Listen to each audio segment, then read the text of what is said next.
Isang announcement ang binigay ko tungkol sa bagong hamon ng House Challengers. Hello, House Challengers! Papalapit na ang isa sa pinakamahalagang task na gagawin nyo bilang House Challengers. Ito ay ang grilling o one-on-one hot seat interview sa mga housemates ni Kuya. Ang grilling ay mailabas ang totoong saloobin ng housemates tungkol sa iba't ibang isyong kinakaharap nila sa loob ng bahay, pati na rin ang kanilang opinyon sa kapwa housemates nila. At para tulungan kayong bumuo ng mga tanong, mamaya ay may mababasa kayong totoong opinyon ng taong bayan tungkol sa mga housemates. Sino nga bang housemate ni Kuya ang hindi nagpapakatotoo? At sino naman sa kanila ang karapat-dapat na maging parte ng Big Four? Sa tulong ninyo, malalaman ng taong bayan ang mga sagot sa tanong na yan. Good luck, House Challengers! Thank you po. Oh my gosh! Yung pinaka-intense na part. I think kasi hindi ko naman kilala yung ibang doon. Pero at least Pero kasi nga, may mga naman sa loobin ng Dito na naman yung question! bilang isang tao na nakasama nila ng matagal na panahon, half sa kanila, tapos yung other half naman na-challenge ko din. At may konti kaalaman ako tungkol sa kanila base sa pagkwento ng ibang streamers. At marami akong saloobin na gusto ko din ipalabas. Sana lang hindi kami maging kontrabida. And that's how we planned it out, na base sa mga sinasabi ng taong bayan, gagawa kami ng mga question. Nang handa na ang lahat, lumabas na ang negative comments tungkol sa housemates mula sa taong bayan. Guys! Oh my God, ba't ganyan? Sulat natin guys. Yung lalong lalandian si Lu kasi sa tingin niya, okay lang sa mga magulang niya. Modelo, matalino, maganda, sexy at galing sa mayaman, pamilya, pero napaka-low class ng bibig mo, Lu. Oh my God!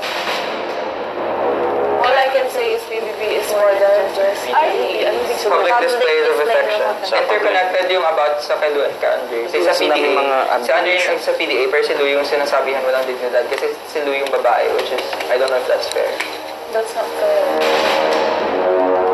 Ayan na, si Haya. JC, huwag kang umiyak ha. Hala, bakit? Napakalandi naman ni Thea. Gusto magka-love team. Mas pinili niya si Kim over friend niya si Sean. But it's like you have something and you form a conclusion out of it. And so the formation of that conclusion is more important. Is malandi. No, kasi we all know mas pinili niya si Kim. Pero yung formation ng conclusion na lang din si Thea, that's just super invalid. Umiyam-yam. Diretsuin nyo na si Lu. Wag niyong pinag-uusapan niyo siya pag nakatalikod. Nagmumukha kayong chismosa. Concern naman kayo. Backstabber yung ganyan. Hindi nagbago si Lu. Ikaw, Yam-Yam, ang nagbago sa pagtingin mo sa kanya. Kung true friend ka talaga, dapat happy ka pa. Ba't palagi si Lu? Awardan ka na, most invalid comment of the year. Kasi kung true friend ka, sasabihin mo yung totoo sa isang tao, hindi na happy ka lang kung ano mangyayari sa friends mo na yan. Tama. Matapos mabasa ang negative comments ng taong bayan, sinimulan na nila ang pag-iisip ng matitinding tanong at una nilang pinag-usapan sina Lu at Andre. So, salain na ang mga questions. So, should we discuss? Put it all on the table. Okay. May past relationships ba si Lu? I don't know her that well, I just know her. She's never had a boyfriend na may label. First si Andre. No, they're not together. Hindi ko mag-gets. Sabi Kasi niya- ibig sabihin they're not together pero they have love for each other and no one can get in between them. Sabi kasi Hindi ni... ko talaga mag-gets yun. Sabi ni Andre kasi na gusto niya maging girlfriend niya si Lu sa labas, hindi dito sa loob. There's a problem there eh. So ibig sabihin while they're here, they're just acting and playing the game and outside they're gonna be different people. Maybe. That's a possibility, but possibly na same outside. Is Lu being desperate to Andre? I don't think she's desperate to Andre pero I think she's desperate for the show. For me kasi, alam kong they really do like each other. Yung naging problem lang kasi is they didn't make it official. That is the only issue. And why did you not make it official? So that should be the question. Nang si Andre na ang pinag-uusapan, For me lang I don't really see his effort in learning Tagalog. Fumi can speak Tagalog more than him. Yung spirit ni Andre being an housemate ay Hindi ganun. Minimal effort. Meron yung time na sinabi niya sa akin, stepping stone yung pumasok siya sa bahay ni Kuya. Pero hindi ko feel na pangarap niya maging isa sa Big Four. Tapos yung iba pangarap nila na maging big winner or isa sa mga big four. Or housemate. Kasi para sa kanya, yung makapasok lang siya sa bahay ni Kuya is parang maraming projects. Yeah, gusto niya maging Pagkalabas actor. niya, That's yes. it. Gusto niya Gusto niya maging maging actor. Pagdating kay Shontel, Totoo nga bang ikaw ang pinakamahina sa lahat ng mga housemates at pabigat ka nga ba sa bahay ni Kuya? Kaya naman, laging ikaw ang pinapagkakasunduan ng lahat ng housemates upang mawala sa team bahay. Ito yung play safe na sagot. Sa tingin ko lahat kami may mga kahinaan. Kaya, kasi hindi siya mag-drop ng name. Oo. Minsan kailangan niya talagang i-squeeze yun. Oo, pag nagpa-play safe, i-squeeze natin, ulit-ulitin natin. samantala balak din subuki ng House Challengers ang katatagan ng magkaibigang Fumiya at Yamyam. Kaya Fumiya, who do you think is better? Ay, go. Fumiya or Yam Pwede. Yam? Go. Pwede. Yun na lang, palitan mo yun sa akin. Anong kanino? Kasi di ba Fumiyam sila, entitled silang Fumiyam. Pero sa tingin niya, sino better? Fumiya o Yam? Kanino? Kay Fumiya. Yung tanong ko kay Yamyam, bakit mas importante ang pangarap mo na magkaroon ng komportableng buhay kesa sa misyon ng iba na bigyan ng komportableng buhay ang mga pamilya at napakaraming tao? Diba? Hindi ko get. Yung pangarap niya, ay makaranas ng aircon, makaranas ng ref. Sa bahay ni Kuya is aircon. May rep sila doon. Tapos dito, walang rep. Siyempre, Day, unahin niya muna sarili niya. Sa kanya tutulungan yung iba. Pwede ka din magpakahirap, hindi lang dito, di ba? Pwede Pero ka this is magpakahirap sa somewhere opportunity. Ganun, It's ibang tao. life-changing. It's a life-changing opportunity. Oh. Do you have sisters? Yeah, I do. brothers? If you have a younger brother and you guys don't have money, your dad is old, he cannot even walk. Thus you have to travel 1 hour to go to school. And because your brother is not there to look after your younger sister when you go to school, you have to bring your sister back to the school and make her walk 1 hour every morning and back home. You will understand. Pero I because- understand. Like, if you look at other reality shows, we always look at who needs it most. So, meaning wala nang chance yung wala na masyadong need, but can use that for others na mas marami. So mas magandang i-address talaga ito ni Yam Yam na walang katotohanan yun, nakakaawaan ka kaya ka mananalo.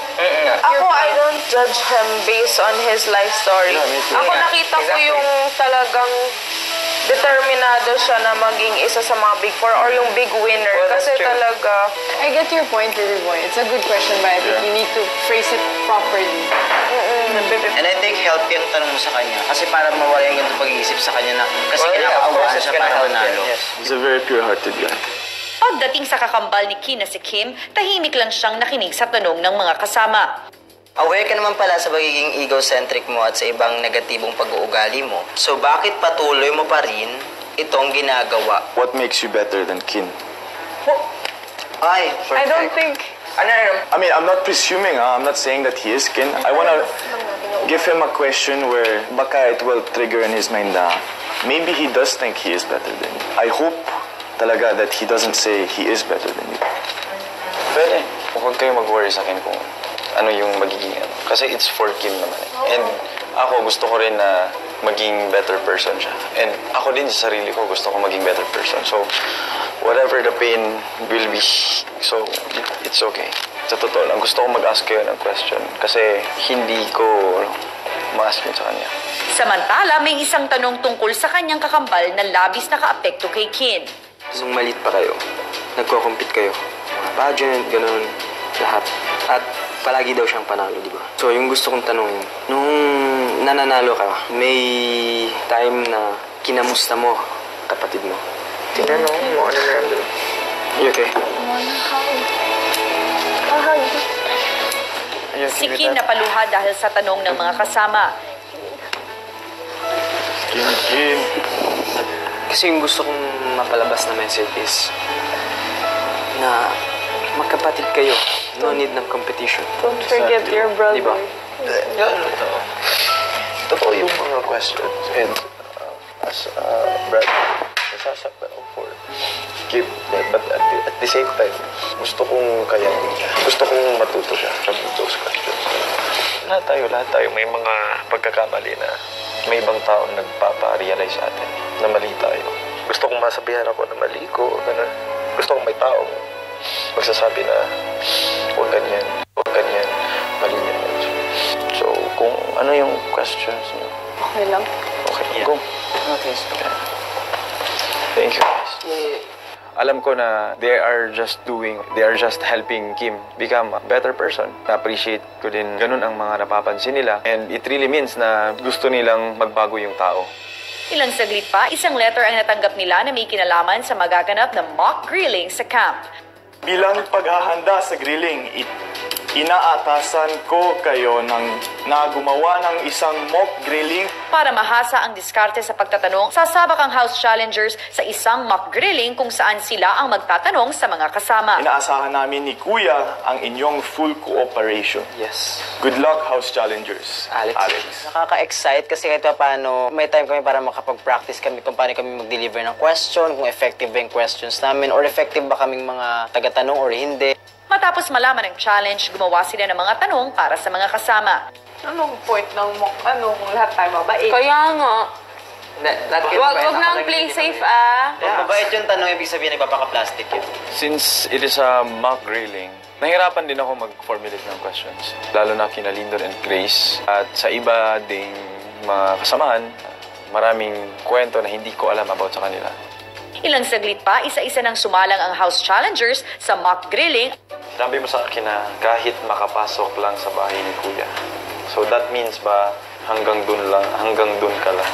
At hindi ka na hinayang na na-evict ka dahil nga kahit makapasok lang sa bahay ni Kuya. Yung pangarap ko, yung pangarap nating lahat ay maging big winner. Hindi lang makapasok sa bahay. Kung sinabi ko yun, maybe sinabi ko lang yun dahil I wasn't serious, di ba? Sa totoo, nung na-evict ako, dami ng luha na binuhos ko. Kasi gustong-gusto kong manalo. Kaya yun, nang hinayang talaga ako na na-evict ako, umiyak ako, nasaktan ako. Sunod namang humarap sa grilling si Tori. Maraming tao sa labas ay nagsasabi na peke yung nose mo. Ano ang masasabi mo tungkol dito? Actually, wala. Tuwang-tuwa ako na sinasabi nila to. Totoo naman yung nose ko. So, thank you na lang. Kahit may parang sign of stitches sa gilid. It's scars. Scars. Anong nangyari? I used to have very bad acne, especially here. I can show you pictures of when I was a kid. Hindi po ako na-off sa plastic surgery rumors kasi paulit-ulit ko na siyang nafe-face at tinatake ko na lang po siya as compliment. Pagkatapos ni Tori, hinarap naman ni Abby ang mga tanong para sa kanya. Abby, mabilis ka nga bang nahuhulog sa ibang tao kahit alam mong may boyfriend ka? At hanggang ngayon, pansin kong nasasaktan ka kapag nakikita mo si Lou and Andre. Aminin ko, marupok ako. Pero, yung nangyari sa akin tsaka kay Andre, hindi ako naging loyal sa boyfriend ko. Kung ano gusto paniwalaan ng tao, go lang. Basta ako, dahil doon naging strong ako. Pero, right after, nung pool party namin, pero nag-sorry din ako sa kanya kasi alam ko mali. Mali kasi may boyfriend ako sa labas at mali kasi hindi dapat. Kung napapansin nyo na nasasaktan ako pag nakikita ko si Lou tsaka Andre, it's a big no. It's a big no-no. Kasi nasasaktan ako, hindi dahil kay Andre, kung hindi dahil sa mga bashing na nangyari sa akin pagkalabas ko ng bahay. Umiyak ako, nasaktan ako, akala ko okay na ako, pero hindi pala. Napaluha si Abby nang biglang maalala ang mga naranasan. Let's assume na housemate siya.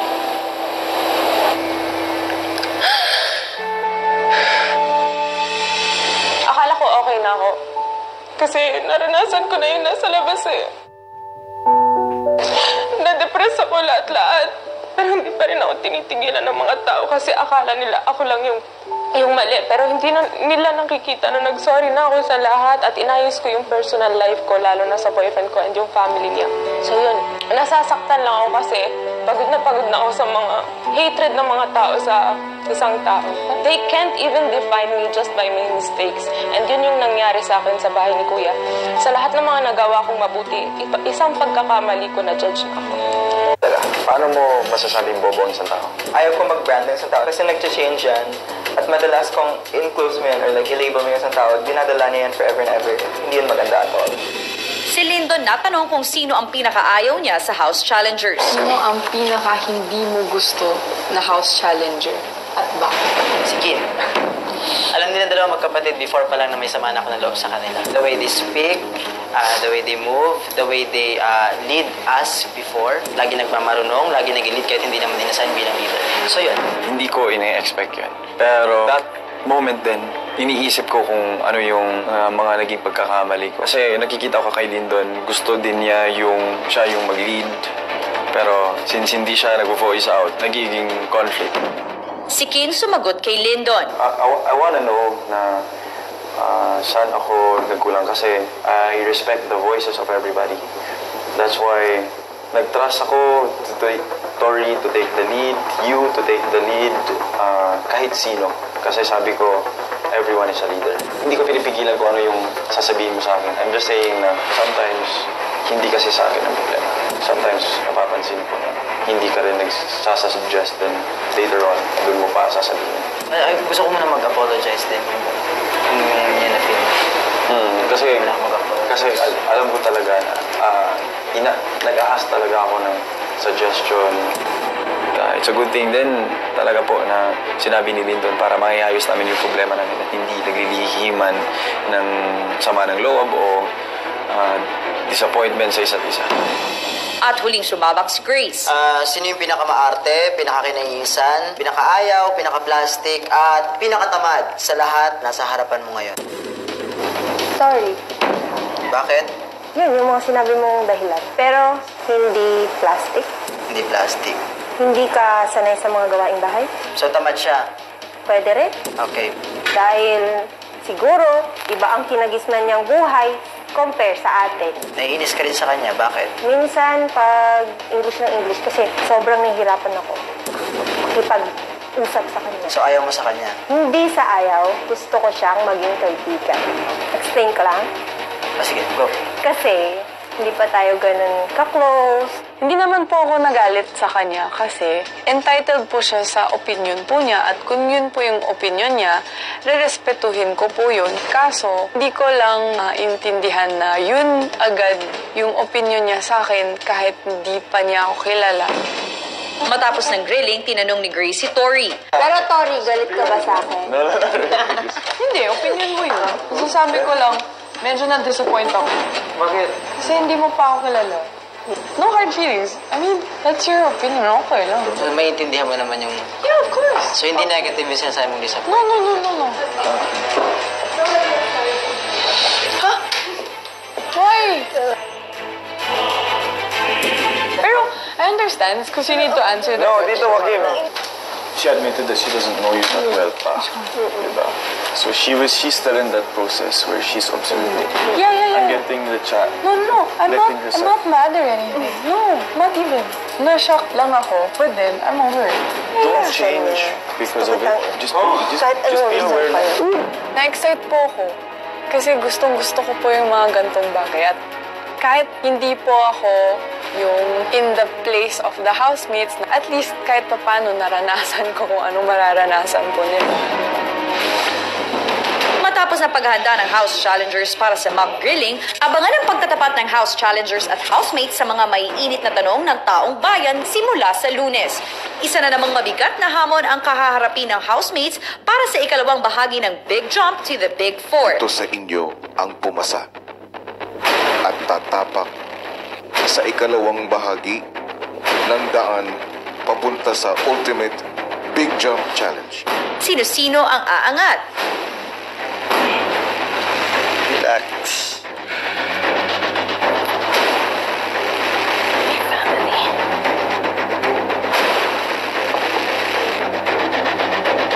At sino-sino ang malalaglag? Oh my God, like... Ay, sus!